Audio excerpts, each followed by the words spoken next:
Well, testimony in day 24 of Thomas Clayton's murder trial addressed an insurance claim Clayton made after Kelly's death. As we've been reporting, Clayton is accused of hiring Michael Beard to kill Clayton's wife Kelly in September of 2015. And WENY's Logan Wilson joins us now live from the Steuben County Courthouse with the details. Logan?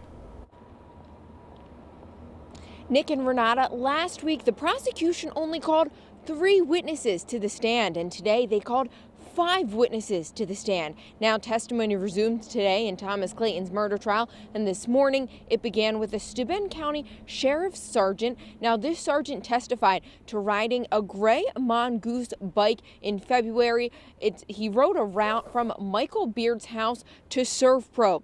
The sergeant said it took him 10 minutes and 22 seconds to get to ServPro. Now he took a different route back through a trail that he considered a shortcut. That trip took him 11 minutes and 40 seconds. He said the trail was in poor condition when he rode the route. Also on the stand today was a gentleman who works at Anchor Glass. He testified to Clayton contacting him a week before Kelly's death. He said Clayton asked him if Anchor Glass was hiring. The witness said Clayton told him he had a friend from ServPro that was fired and he was trying to help him find a job.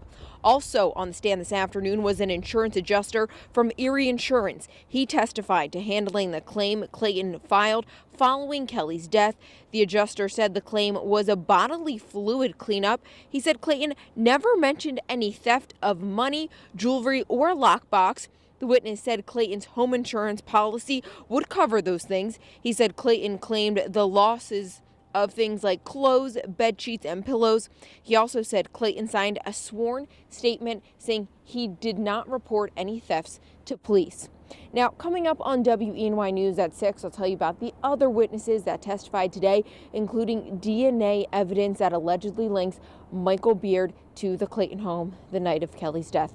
I'll have that testimony coming up for you on WENY News at 6. But for now, reporting from the Steuben County Courthouse, Logan Wilson, WENY News.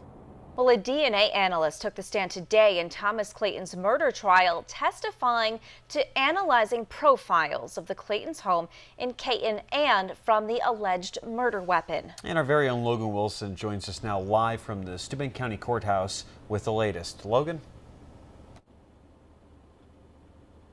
Nick and Renata, as I told you on WENY News at 5:30, despite only calling 3 witnesses to the stand last week, the prosecution in Thomas Clayton's murder trial called 5 witnesses to the stand today, including 2 women from the New York State Police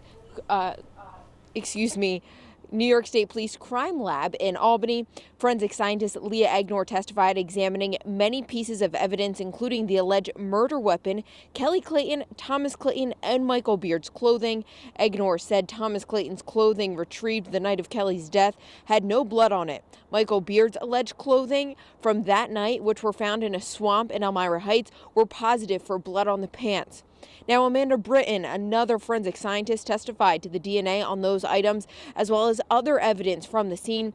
She said the shirt from the swamp had partial profiles from Beard. She also testified to Kelly's DNA on the middle portion of the alleged murder weapon. Britton testified to a blood stain that was taken from the door of the Clayton's daughter's room. That swab was positive for both Kelly Clayton and Michael Beard's DNA. Now, the 5th witness on the stand this afternoon was Steuben County Sheriff's Deputy Dean Swan, and Deputy Swan was one of the first officers on scene the night of Kelly's death. He testified to securing that scene because he was advised by Thomas Clayton that there had been a robbery. Now, Deputy Swan's testimony will continue tomorrow as jurors will watch his body camera video. And for the latest updates on that testimony, you can follow me on Twitter. But for now, reporting from the Steuben County Courthouse, Logan Wilson, WENY News.